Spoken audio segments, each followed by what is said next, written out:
Zone here. Both Maryland and the Justice Department are suing D.C. Water over the sewer line collapse that dumped an estimated 240 million gallons of raw sewage into the Potomac River. Both accuse the utility of gross negligence, claiming that it knowingly delayed needed repairs to the Potomac Interceptor.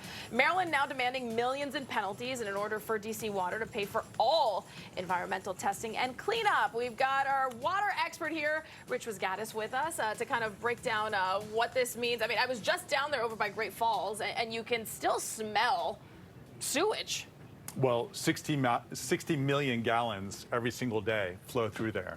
So when a pipe goes bad, it goes really wrong, and that's exactly what happened in February. Yeah, and this is, we'll see what happens here because it's going to go through the court system. But clearly, I think when you look at the Potomac, it's gotten the worst grade that you can give it now. It's health, right? I mean, it was up to a B. It's now failing.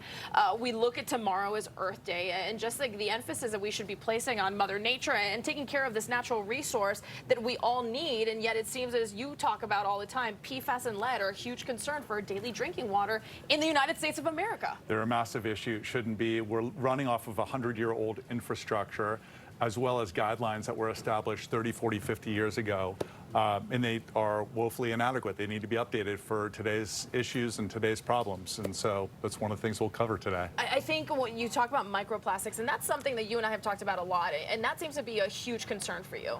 Well, the reason microplastics are such a big concern is it's not just bad for the environment. We've kind of gone from a period of time when it was like bad for the environment, bad for the sea turtles, bad for the dolphins, and those are all bad things. But it is absolutely catastrophic and destructive to human health. And so New England Journal of Medicine study came out and showed that people that had plastics in their carotid arteries had a 4.5-fold increase of heart attack, stroke, and death within 3 years. Average American has a plastic spoon's worth of plastic sitting in their brain. We get that through what we eat, drink, and breathe. So a lot of people reach for bottled water thinking, hey, I don't trust my tap water, so I'm going to go for something safer. But that something safer is really water with bottled water and bottled plastic in it that you're actually consuming, and it's crossing the blood-brain barrier, getting into your brain as well as your organs. And I mean, if you look back at just, you know, an average middle-aged human, how much of that they've consumed throughout their lifetime, I think it speaks to, you know, the cancer rates in young people where they can't really figure out why it's so elevated. But there's got to be some tie to these forever chemicals and to the microplastics. Yeah, well, I think, you know, we keep looking for like this one magic bullet. And the reality is, if we look at over the last 50 years, what we eat, drink, and breathe, PFAS, that's a big one. 200 million Americans have PFAS. It's a forever chemical, so once that chemical gets created, it's almost indestructible. But what happens is once it enters your body, it stays in your body 8 to 12 years. And so when you think about the accumulation of this and what it does in terms of metabolic health, reproductive health, particularly with infants, and plastics is another example, is the plastics problem gets worse as time goes on. And the reason is really simple. One, we're using a lot more plastics. It doubles about every 4 years in terms of our consumption. But the second is that microplastics turn into nanoplastics. So one piece turns into 2, 4, 8, 16. Now that it's in nanoplastics, it's crossing the blood-brain barrier. It's getting into organs. And so the plastics problem gets worse, which is why we've got to do something about it. Yeah, it's so scary. And I think that most people are trying to do what's right, but, you know, we're also being educated with a different thing, and we're being sold and shop things that are being told this is good for you and this is not. Like, how should we consume water? If you're saying don't drink it out of plastic, is stainless steel good? Is glass good? Because then it's like, okay, but this is BPA free. It's not. There's so much information. Yeah. I think we're all confused. I think this is really simple. So there's, you know, Earth Day, there's going to be 100 different things that people need to do or shouldn't do. I'm glad I'm not here talking about paper straws today because nobody wanted to hear about paper straws to begin with. But this is a really simple thing that people can do, which is stainless steel on the road, on the go. This is what I do when I'm at work or if I'm at the gym. I use stainless steel. It's almost impervious. It's basically indestructible.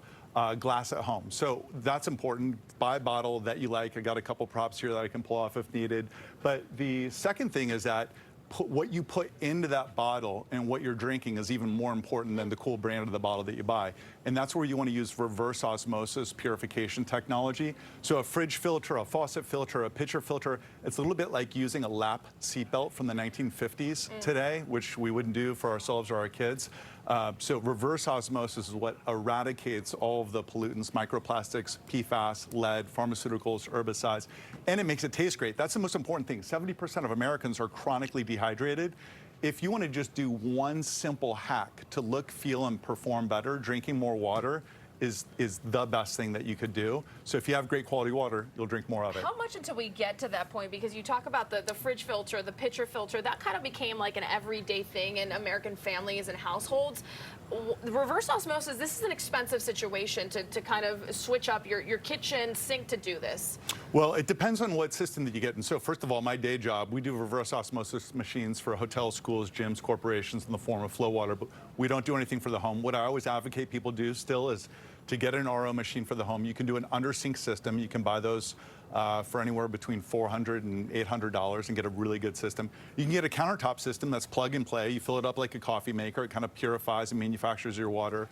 And those are $200, $300, $400. And so you can spend more than that. But when you look at what we spend on coffee and juices and beverages and our food budget, on a per day basis, this is some of the best money that you can possibly spend. I think I know in the past the government has been, you know, and you don't always want the government involvement, but sometimes when you encourage people with rebates and give them a way to access this, it could be a thing that really changes how we drink our water in America. Well, that's one of the things I hope is on the agenda. All right, well, Raz, get to it. He's in D.C. with us here on the DMV Zone. We appreciate it. Thanks for stopping by. Marina, great seeing you. We'll be right back.